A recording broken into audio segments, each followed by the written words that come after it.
नहीं, जंगल राज की चर्चा इसलिए की कि चलते हुए मैं रामनगर में एक हमसे नाई समाज का एक व्यक्ति मिला, तो लोगों ने बताया कि भैया इनकी राजनीतिक सूझ बहुत अच्छी है, इनसे जरा पूछिए कि बिहार में क्या दशा है। तो मैंने उससे पूछा कि ये बताइए कि लालू जी और नीतीश जी के राज में क्या फर्क है। तो उसने बहुत अच्छी बात बताई। मैंने जब पदयात्रा शुरू की थी तब, उसके बाद तो लोगों ने और बताया कि भैया लालू जी के राज और नीतीश के राज में फर्क कुछ नहीं है। दोनों के ही राज में जनता का हजामत पूरा बना है। फर्क बस इतना ही है कि लालू जी के राज में ये हजामत जो है जनता का, वो अपराधी बनाते थे, और नीतीश के राज में ये हजामत अब अधिकारी बना रहे हैं। लालू जी के राज में लूट मार का काम अपराधी कर रहे थे, नीतीश के राज में लूट मार का काम अब अधिकारी कर रहे हैं। लालू जी के राज में जो अपराधी था वो शाम होने के बाद गन लगाकर लूटता था, नीतीश के राज में अफसर दिन में कलम लगाकर लूट रहा है। तो फिर उसने कहा कि इसीलिए भैया लालू जी का जो राज था, अगर वो अपराधियों का जंगल राज था, तो जो नीतीश का राज है वो अधिकारियों का जंगल राज है। और इस बात को मैंने पिछले 17 महीनों में जहां पर भी मैं गांव में गया हूं बात किया है, ज्यादातर लोग इस बात से सहमत है कि नहीं भैया ये आकलन बिल्कुल ठीक है। एक बात सवाल और है कि आपने ये भी कहा था कि अभी जो बच्चों के लिए आप वोट करिए जी, इसमें सारे लोग कहते हैं कि मैं रोजगार दूंगा। कोई ऐसी पार्टी तो है नहीं जो कहती है रोजगार हम नहीं देंगे। बच्चों के लिए फिर कैसे वोट करें? बच्चों के लिए वोट देना और रोजगार के लिए वोट देना दोनों में फर्क है। आप पार्टी कह रही है कि हम किसने आकर रोजगार के लिए वोट मांगा, हमको बताइए। लोग तो ये कह रहे हैं कि भैया भारत को मजबूत बनाना है, पाकिस्तान को सबक सिखाना है, इसलिए वोट दीजिए। लोगों ने कहा कि हमने पुलवामा कर दिया इसलिए वोट दीजिए। लोग ये कह रहे हैं कि तुम हमारी जाति के हो, तुमको आरक्षण देंगे इसलिए वोट दीजिए। लोग ये कह रहे हैं कि भाई भारत को मजबूत बनाना है इसलिए वोट दीजिए। लोग ये कह रहे हैं कि हमने मंदिर बना दिया इसलिए वोट दीजिए। लोग ये कह रहे हैं कि मुसलमान नहीं जीतना चाहिए इसलिए वोट दीजिए। लोग ये कह रहे हैं कि तुम हमारे बच्चे को इस बार मुख्यमंत्री बनाना है इसलिए वोट दीजिए। लोग कहाँ कह रहे हैं कि हम तुमको रोजगार देंगे इसलिए वोट दीजिए। मुझे कोई वक्तव्य किसी नेता का दिखा दीजिए। ये तो घोषणा पत्र में एक बात मेंशन किया है। आप मुझे बताइए किसी बिहार के नीतीश कुमार ने, लालू जी ने, नरेंद्र मोदी ने, लोग सैकड़ों भाषण यहाँ उन्होंने दिए हैं, मुझे निकाल कर दिखाइए जहां उन्होंने ये कहा हो कि मैं आपके बच्चों के पढ़ाई के लिए व्यवस्था कर रहा हूं, मैंने 5 वर्ष में किया है इसलिए मुझे वोट दीजिए। ये किसी ने नहीं कहा है, भ्रम मत पालिए। अरे आप सुन तो लीजिए। अगर मैं तो आपको कैमरे पे दावा कर रहा हूं, मोदी जी का भाषण आप मुझे सुना दीजिए जिसमें मोदी जी ने ये कहा है कि पिछले 5 वर्ष में हमने आपकी शिक्षा व्यवस्था, आपके बच्चों के पढ़ने की व्यवस्था कर दी इसलिए मुझे वोट दीजिए। मोदी जी ये कह रहे हैं कि हमने आपके 5 किलो राशन की व्यवस्था की है इसलिए वोट दीजिए। मैं कह रहा हूं कि 5 किलो राशन से आपका पेट भरेगा, आपके बच्चों का भविष्य नहीं सुधरेगा। दोनों में फर्क करना समझिए।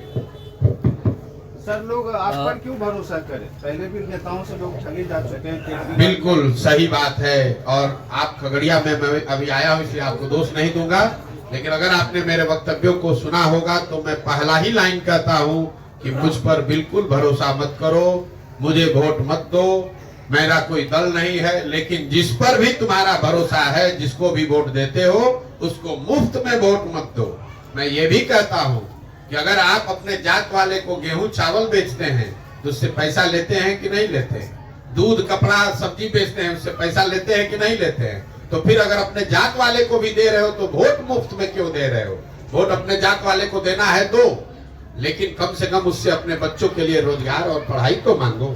मुफ्त में वोट दोगे तो वोट चाहे मोदी को दो या लालू को दो, नीतीश को दो कि प्रशांत किशोर को दो, नुकसान होगा ही होगा। मैं ये बात बता रहा हूं, मैं किसी को नहीं कहता हूं, मैं सामने से खड़ा होकर कहता हूं कि अगर हम पर भरोसा करके हमको वोट दोगे तो मैं भी कल आपको ठग सकता हूं। इसलिए भरोसा हम पर मत करो, अपने आप पर भरोसा करो, अपने बच्चों के लिए खड़े हो, अपने बच्चों का चेहरा देखकर वोट दो। मोदी, लालू, नीतीश, प्रशांत किशोर का चेहरा देखकर वोट मत दो। सर एक मिनट सर, हिंदुत्व एक मिनट प्रशांत जी, हमको ये बता, अभी जिस तरह से कांग्रेस के नेताओं को हैदराबाद शिफ्ट किया गया, क्या नीतीश जी के लिए मुश्किल बढ़ेगी? देखिए, जब आप 42 विधायकों के साथ कुर्सी पर बैठे हैं तो आपकी प्राथमिकता और आपकी स्थिति कभी भी वो सरकार स्थिर हो ही नहीं सकती है। नीतीश कुमार जब 42 विधायक उनके जीते, तो मैं आपको कैमरे पे कह रहा हूं 2020 में, तब मैं बंगाल में था, मेरी उनसे 2 बार बात हुई। मैंने उनको सुझाव भी दिया कि सर आप मुख्यमंत्री मत बनिए, 42 जब जनता ने आपको नहीं वोट दिया, आप क्यों मुख्यमंत्री बन रहे हैं? और 5 बजे शाम तक ये कहते रहे नहीं नहीं बिल्कुल आप सही सलाह दे रहे हैं, मुझे मुख्यमंत्री नहीं बनना है। 6 बजते बजते फिर पलट के भाजपा के साथ बना लिया। फिर उनको लगा कि भाजपा वाले, उन्होंने क्या कहा कि भाजपा वाले मेरा दल तोड़ रहे हैं, इसलिए मैं भाजपा छोड़कर महागठबंधन में जा रहा हूं। वहां गए, 1 साल में फिर वहां अकुलाहट होने लगी। अब कह रहे भैया महागठबंधन वाले, आरजेडी वाले ठीक से काम नहीं करने दे रहे, इसलिए फिर वापस भाजपा में गए हैं। अब कोई उनसे ये पूछने वाला नहीं है कि अगर भाजपा वाले आपका दल तोड़ रहे थे साल भर पहले, तो फिर उसी दल के साथ काहे गए हो?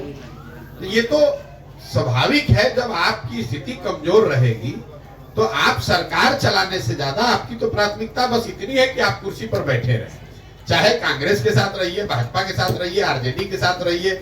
और ये बिहार का दुर्भाग्य है कि जब हम लोग को अपने रोजगार, पढ़ाई, पलायन पर चर्चा होनी चाहिए, तो दिन रात यही चर्चा हो रही है कि कांग्रेस का आदमी कहां भागा, नीतीश कहां भागे, लालू कहां गए। अरे भैया कोई आ जाए, 35 वर्ष से इन चारों पार्टियों ने राज यहाँ किया है कि नहीं किया? यूपीए की सरकार रही है ना दिल्ली में, 10 वर्ष कांग्रेस वाले भी शासन में रहे हैं और 10 वर्ष अभी मोदी जी भी शासन में हैं। आप जरा मुझे बताइए, बिहार से पलायन रुक गया? खगड़िया के में बच्चों की, परिवारों की स्थिति सुधर गई? पहले 40 वर्ष कांग्रेस का शासन था, 15 वर्ष लालू जी थे, अभी 18 वर्ष से नीतीश कुमार है। बिहार 1990 में जब लालू जी मुख्यमंत्री बने तो देश का सबसे गरीब और पिछड़ा राज्य था। 2005 में जब लालू जी हटे, नीतीश कुमार मुख्यमंत्री बने, तो भी देश का सबसे गरीब और पिछड़ा राज्य बिहार था। और आज 2023-24 में भी देश का सबसे गरीब और पिछड़ा राज्य बिहार ही है। हम लोग 28वें पर जो 1990 से पहले आए हैं, आज तक 28वें नंबर पर ही हैं, 27 नहीं हुए। सर हम पूछ रहे हैं पद यात्रा का जो है, सुना जाए सर? कहाँ से भैया? बिहार के युवा को तीनों वक्त का पद यात्रा का जो आप कार्यक्रम कर रहे हैं, 17 महीना जो चल दिए और फिर आगे तक कार्यक्रम साल भर का है, इसका रिजल्ट क्या निकलने वाला है, ये मैं जानना चाहता हूँ। रिजल्ट ये निकलने वाला है कि बिहार की जनता जो इन सारे दलों से त्रस्त है, वो मिलकर एक नया दल बनाएगी।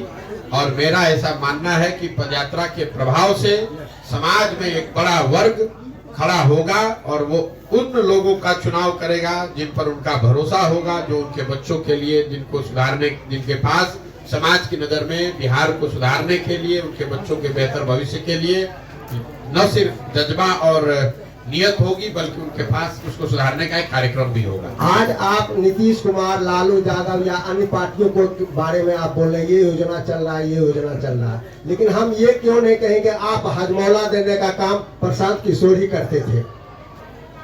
अगर आपका सवाल पूछने का लहजा तो बड़ा अजीब सा है, लेकिन अगर आपका ये कहना है कि पहले हमने उनकी मदद की है, हाँ। तो आज उनका विरोध क्यों कर रहे हैं, ये जायज सवाल है। लोग सवाल आप, मैंने 2014-15 में नीतीश कुमार की मदद की थी, लेकिन 2014-15 के नीतीश कुमार में और आज के नीतीश कुमार में जमीन आसमान का फर्क है। मान्यवर, 2014-15 में जिस नीतीश कुमार की मैंने मदद की थी, ये वो नीतीश कुमार थे जिनके बारे में बिहार में एक बड़ा वर्ग मानता था कि ये आदमी बिहार को सुधारने की दिशा में काम कर रहा है, सुशासन बाबू उनको कहा जाता था। आज जिस नीतीश कुमार का मैं विरोध कर रहा हूँ, पूरे बिहार की जनता मान रही है कि इस आदमी को प्रशासन सुशासन से कोई मतलब नहीं है, अपने कुर्सी से मतलब है, और इनका राज सुशासन का राज, सुशासन न होकर अपराधियों का जंगल राज है।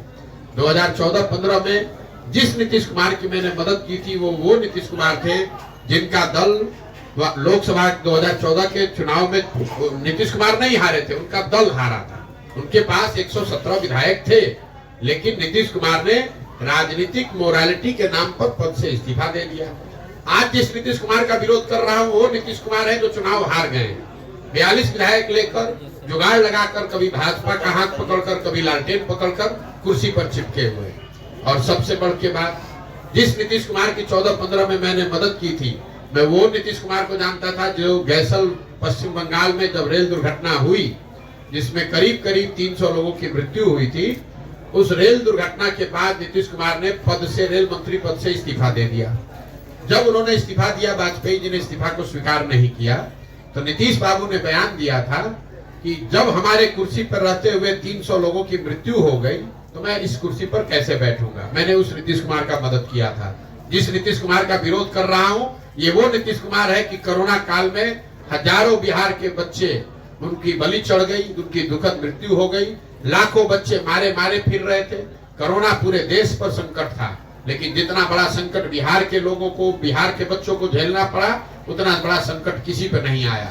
और उस दौर में नीतीश कुमार 1 महीने तक अपने घर से बाहर नहीं निकले। इसलिए उस नीतीश कुमार का विरोध कर रहा हूं। और सबसे बड़ी बात जो आप अंत में समझ लीजिए, जिस लोकतंत्र में हम लोग रहते हैं, लोकतंत्र में 5 वर्ष में चुनाव होता है। क्यों? ये इसलिए होता है कि लोकतंत्र और संविधान आपको ये बताता है कि जिस दल और नेता, विचारधारा जिस पर भी आपका भरोसा है, आप उसके साथ खड़े होइए, उसकी मदद कीजिए, उसको वोट दीजिए।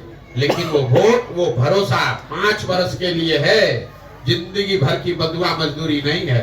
अगर आपके दिमाग से मैं चलूं, तब तो एक बार आपने वोट दे दिया तो जीवन भर के लिए वही आदमी रहिए, चुनाव कराने की जरूरत क्या है।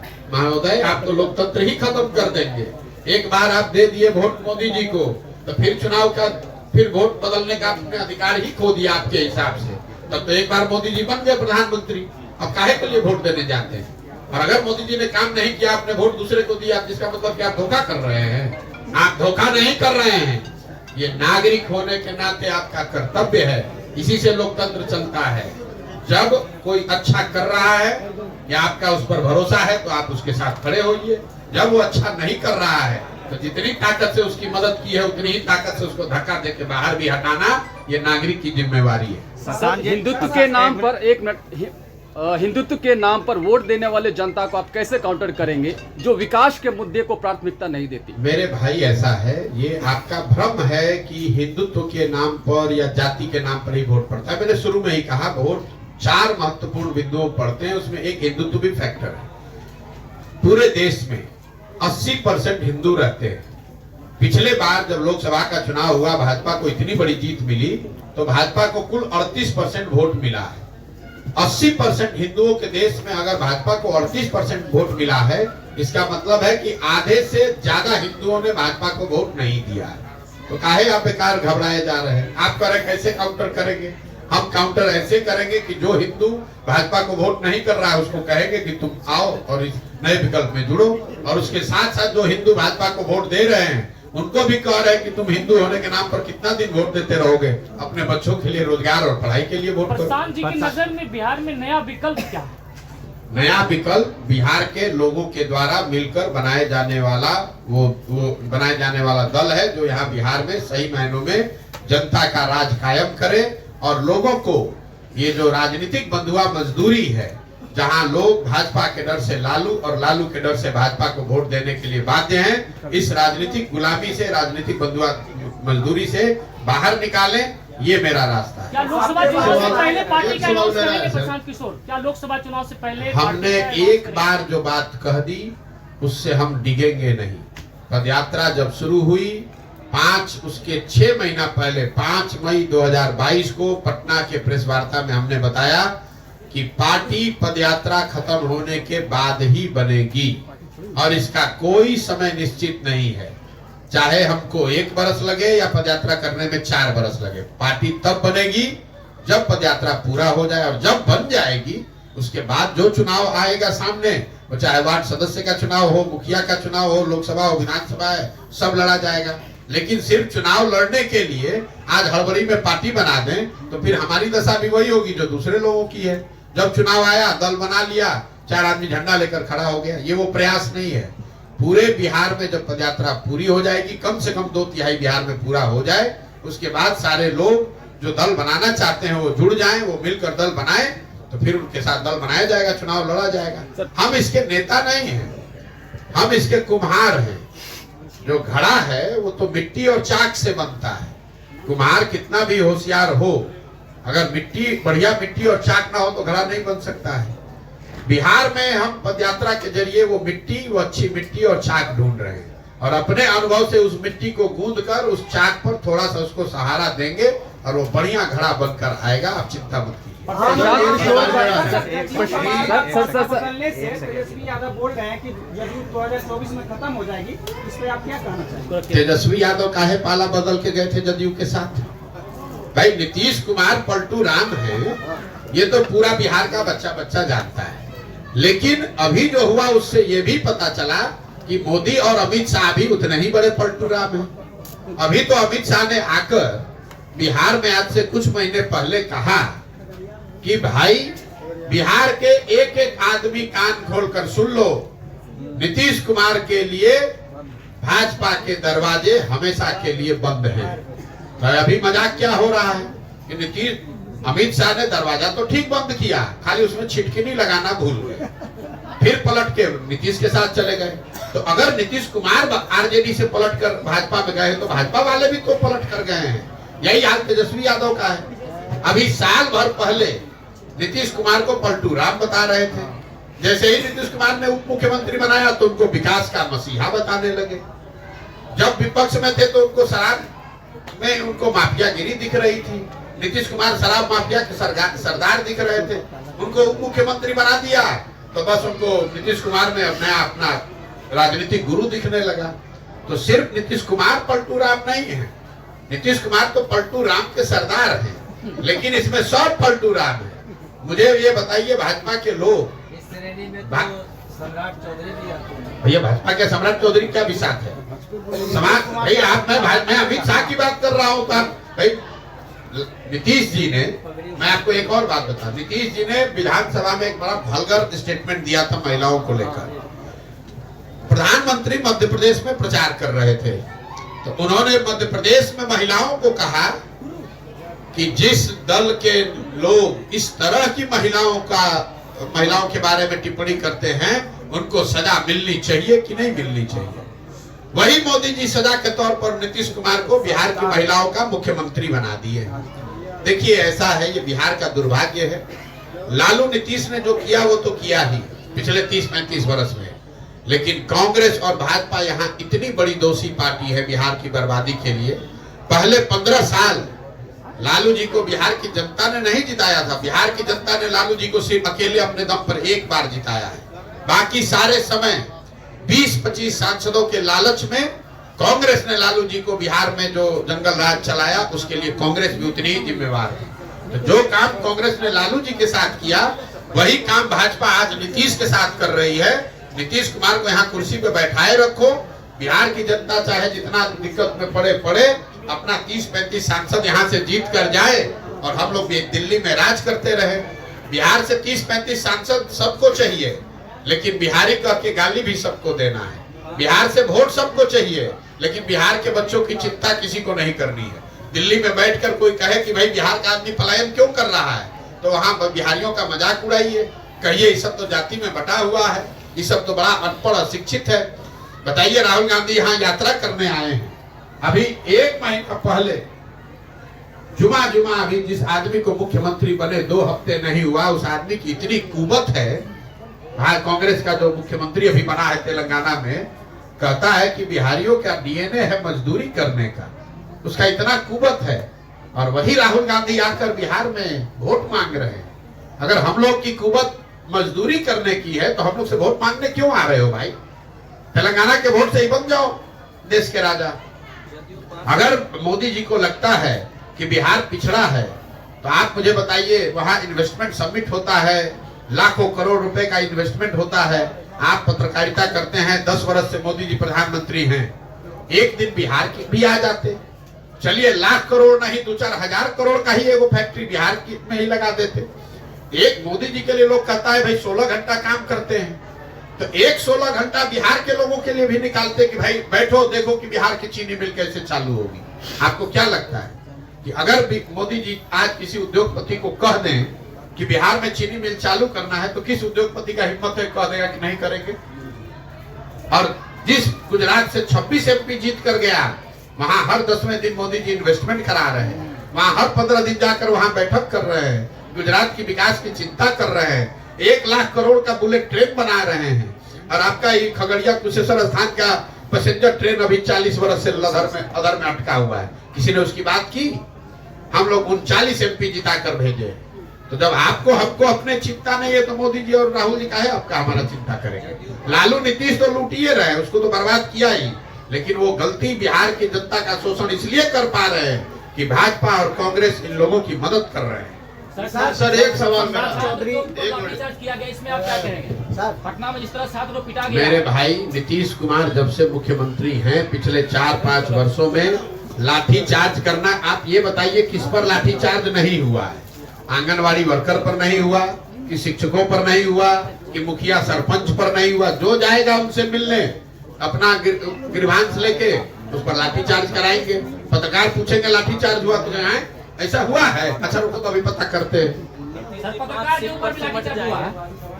सर एक सवाल, पत्रकारों की समस्या पर भी आप बोले, सब समस्या आप बोल रहे हैं, पत्रकार की समस्या पर कोई नहीं उठा रहा है। पत्रकारों की दशा ये है कि आप पूरे समाज की समस्या लिख सकते हैं, बोल सकते हैं, अपनी समस्या नहीं बोल सकते। तो आप लोग दधीची के हड्डी के तरह अपना कुर्बानी करते रहे। आप उठाएंगे आवाज, तो उठा ही रहे। बिहार के लिए आवाज उठा रहे हैं, दलितों के लिए आवाज उठा रहे हैं, पत्रकारों की समस्या पर कोई नहीं आवाज उठा रहा है। हर जगह पत्रकारों की समस्या पर आवाज उठा रहे हैं। जिस तरह सर एक सवाल मेरा है एक मिनट, कि ये जो पद यात्रा प्रशांत किशोर की है, जो बिहार के लिए हर जिलों, हर गांव, हर कस्बों में जाने की जो चर्चा चल रही है, चर्चा चल नहीं रही है, चल ही रही, यात्रा चल रही 17 महीने।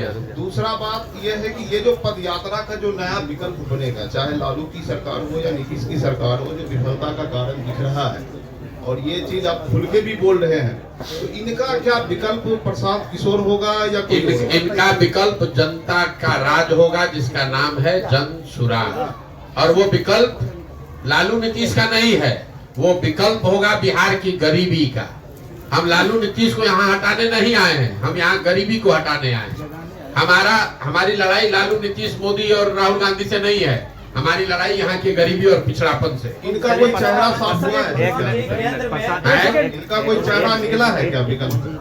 भैया ऐसा है कि दही आप जमाते हैं ना, दही में मक्खन है, आपको दिखता नहीं है, लेकिन जब उसी दही को आप मखते हैं तो उसमें बढ़िया सुंदर सफेद मक्खन निकल के आ जाता है। हमको पूरा समाज को मत लेने दीजिए बिहार को, अपने आप आपको मक्खन भी दिखेगा, और इसी समाज से वो निकला हुआ होगा, जो समाज की मदद से मक्खन निकलेगा वही यहाँ की व्यवस्था करता है। जिस तरह से अभी मांझे जी अब चलिए जाता हूं, पूरा दिन आप